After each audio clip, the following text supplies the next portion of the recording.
Hello বন্ধুরা, তোমরা সবাই কেমন আছো? আবারও চলে আসলাম আরেকটা দারুণ স্বাদের রেসিপি নিয়ে।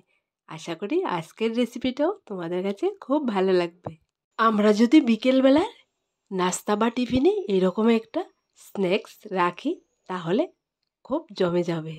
আজকে আমি একদম ঘরে থাকা সামান্য উপকরণ দিয়ে দারুণ স্বাদের একটা স্ন্যাক্সের রেসিপি তোমাদেরকে শেয়ার করব।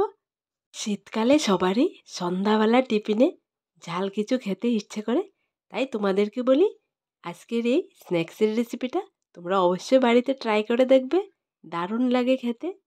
তাহলে চলো শুরু করা যাক। প্রথমে আমি একটা পাতলা ব্যাটার তৈরি করে নেব স্ন্যাক্সগুলো ডুবিয়ে তেলে ভাজার জন্য। এখানে আমি নাস্তা বা স্ন্যাক্সগুলো বেশি পরিমাণে তৈরি করব, কারণ এগুলা খেতে ভীষণ স্বাদের হয়। প্রথমে নিয়ে নিলাম 2 চামচ ময়দা, 2 চামচ সুজি আর সামান্য পরিমাণ লবণ, কয়েকটা ধনেপাতা সুন্দর করে ধুয়ে পরিষ্কার করে এর মধ্যে দিয়ে দিলাম, আর দিয়ে দিলাম সাদা তিল। তোমাদের কাছে যদি সাদা তিলটা না থাকে না দিলেও হবে। এরপর আমি সামান্য পরিমাণ পানি দিয়ে একটা পাতলা ব্যাটার তৈরি করে নেব। এই ব্যাটারটার মধ্যে তিলটা দেওয়ার কারণ হলো স্ন্যাক্সটা রেডি করার পর যখন আমরা ভাজা করব তখন উপর দিয়ে তিলটা দেখা যাবে আর খেতেও খুব ভালো লাগবে। এই ব্যাটারটা দিয়ে স্ন্যাক্স বা নাস্তাটাকে উপরের দিকটা কভার করার জন্য আমি রেডি করেছি। তোমরা যদি চাও এই ব্যাটারটা না দিয়ে তোমরা স্ন্যাক্সটা ভাজা করবে তাও পারো। দেখো বন্ধুরা, ব্যাটারটা রেডি করে নিলাম। দেখো কেমন পাতলা আমি ব্যাটারটা করেছি, তোমরা ঠিক সেরকম করে নেবে। ব্যাটারটা রেডি করার পর ঢাকনা দিয়ে এক সাইডে রেখে এইবার আমি স্ন্যাক্সটা রেডি করার জন্য এখানে আটা লাগবে। তোমরা যদি চাও সুজি দিয়েও এই স্ন্যাক্সটা তৈরি করতে পারবে। এখানে আমি 1 কাপ আটা নিয়ে নিলাম, আর আটার মধ্যে দিয়ে দিলাম স্বাদ মতন লবণ। লবণটা দিয়ে একটুখানি মিক্সড করে নিলাম। এরপর হালকা উষ্ণ গরম পানি দিয়ে আমি ডোটাকে রেডি করে নেব। তোমরা চাইলে গরম বা ঠান্ডা যে কোনো পানি দিয়ে এই ডোটা তৈরি করতে পারো। দেখো বন্ধুরা, একটু একটু পানি দিয়ে আমি আটার ডোটা রেডি করে নিলাম। তোমরা ঠিক এরকম করে নেবে, যেরকম আমরা ঘরেতে রুটি তৈরি করে খাই ঠিক সেরকম একটা ডো তৈরি হবে। এইবার ডোটাকে এক সাইড রেখে আলুর পুরটা রেডি করে নেব।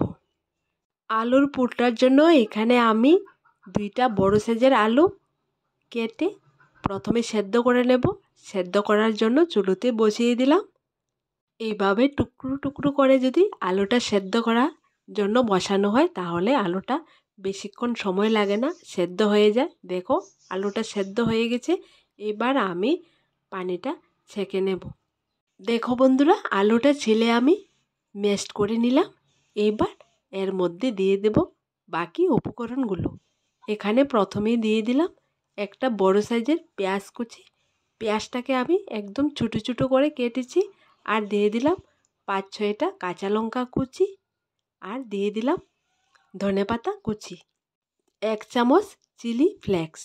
তোমরা এই চিলি ফ্লেক্সটা অবশ্যই দেবে, কারণ এই স্ন্যাক্সটার স্বাদ বাড়ায়। এটাতে স্বাদ মতন লবণ, ভাজা জিরের গুঁড়ো, ভাজা ধনের গুঁড়ো, আর দিয়ে দিলাম চাট মশলা। এখানে চাট মশলাটা একদম 100% দিতে হবে, কারণ তোমরা যদি এই রেসিপিটা তৈরি করো, এই স্ন্যাক্সটা তৈরি করো, তাহলে অবশ্যই চাট মশলাটা দিয়ে তৈরি করবে। তাহলে দেখবে স্ন্যাক্সটার মেন হলো চাট মশলা। তোমরা চাট মশলাটা অবশ্যই দিয়ে বানাবে। দেখো বন্ধুরা, সবগুলো উপকরণ দেওয়া হয়ে গেল। এবার আমি হাত দিয়ে ভালো করে একসঙ্গে মিক্সড করে নেব। দেখো বন্ধুরা, আলুর পুরটা একদমই রেডি। যখন সবগুলো মশলা দিয়ে এই আলুর পুরটা রেডি করবে দেখবে খুব সুন্দর একটা স্মেল আসবে, আর স্ন্যাক্সটা বানানোর পর খেতেও তেমন স্বাদেরই হয়। আলুর পুরটা এবার এক সাইডে রেখে এখানে আমি আটার ডোটাকে 2 ভাগে ভাগ করেছি, কারণ এখানে বড় বড় সাইজের 2টা, এখানে বড় সাইজ করে আটার খামির থেকে আমি 2টা রুটি অফ ক্যামেরায় রেডি করেছি। দেখো বন্ধুরা, এবার আমি একটা রুটি নিয়ে নিলাম আর এর মাঝখানে আলুর পুরের সমান ভাগ করে এক ভাগ এই রুটিটার মধ্যে দিয়ে পুরো রুটিটার উপর হাত বা চামচ দিয়ে ভালো করে ছড়িয়ে সেট করে নেব। দেখো বন্ধুরা, রুটিটার উপর আলুর পুরটা আমি সুন্দর করে সেট করে নিয়ে নিলাম। এবার আমি এক সাইড থেকে রোল করে অপর সাইডে নিয়ে যাব। দেখো বন্ধুরা, একদম সহজে আমি রুটিটাকে রোল করে নিয়ে নিলাম। এবার একটু আঙ্গুল দিয়ে চেপে ভালো করে মিক্সড করে দেব। এইবার পুরভরা রুটির রোলটা আমি একটা ছুরি দিয়ে পাট পাট করে কেটে নেব। সমান পাট করে আমি কাটবো। এখানে 2টা রুটি আমি বানিয়েছি। 2টা রুটির মধ্যে পুরটা ভালো করে সেট করে ঠিক একই রকম করে পাট পাট করে কেটে নেব। একটা রোল করা রুটি আমি কেটে তোমাদেরকে দেখিয়েছি, আরেকটা দেখাইনি কারণ ভিডিওটা অনেক লং হয়ে যাবে, তাই আমি একটাই দেখিয়ে দিলাম। দেখো বন্ধুরা, রুটিগুলো কাটা হয়ে গেছে। এবার আমি সুন্দর করে হাত দিয়ে হালকা চেপে চেপে একটু চ্যাপ্টা শেপ দিয়ে বড় করে নেব। তোমরা যদি চাও চ্যাপ্টা শেপটা না দিয়ে এরকমই তেলে ভেজে নেবে, তাও পারো। দেখো বন্ধুরা, সবগুলি নাস্তা আমি রেডি করে নিলাম একই রকম করে। দেখো দেখতে কতটা সুন্দর হয়েছে। এবার আমি নাস্তাগুলোকে ভেজে নেব। ভাজার জন্য প্রথমে কি করতে হবে, প্রথমে আমি যে ব্যাটারটা রেডি করেছি ব্যাটারের মধ্যে ডুবিয়ে তারপর একটা একটা করে তেলের উপর দিয়ে দিতে হবে। এখানে অনেকগুলো স্ন্যাক্সই আমি রেডি করেছি, তাই একবারে দেওয়া যাবে না, কয়েকটা করে দিয়ে তারপর আমি গোল্ডেন ব্রাউন কালার করে নাস্তা বা স্ন্যাক্সগুলো ভেজে নামাবো। দেখো এক সাইড হয়ে যাওয়ার পর আমি উল্টিয়ে দিয়েছি। উল্টিয়ে দেওয়ার পর নাস্তাগুলো ভাজার সময় চুলোর আঁচটাকে লোতে রাখতে হবে, না হয় পুরা লেগে যাবে। নাস্তাগুলো সুন্দর ভাজা হবে না, পুরা লেগে যাবে। দেখো উল্টিয়ে পাল্টিয়ে আমি গোল্ডেন ব্রাউন কালার করে ভেজে নিলাম। এবার নামিয়ে নেব। ঠিক একই রকম করে সবগুলোই নাস্তা আমি ভেজে নামিয়ে নেব। দেখো বন্ধুরা, এগুলো নামিয়ে নেওয়ার পর আরেকবার আমি দিয়ে দিলাম। একটু সময় লাগিয়ে একটু ধৈর্য ধরে তোমরা এই স্ন্যাক্সগুলো ভাজা করবে, তাহলে দেখবে খেতে দারুণ টেস্টি লাগবে।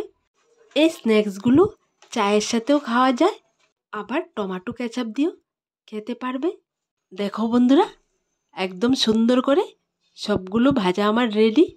তোমাদেরকে বলি, আমার আজকের এই রেসিপিটা তোমাদের যদি ভালো লেগে থাকে তাহলে ছোট্ট একটা কমেন্টে লিখে জানাবে। আর আমার দেওয়া রেসিপিগুলো তোমাদের কাছে যদি ভালো লেগে থাকে তাহলে লাইক, শেয়ার এবং সাবস্ক্রাইব করে পাশে থাকা বেল বাটনটি অবশ্যই ক্লিক করে রাখবে।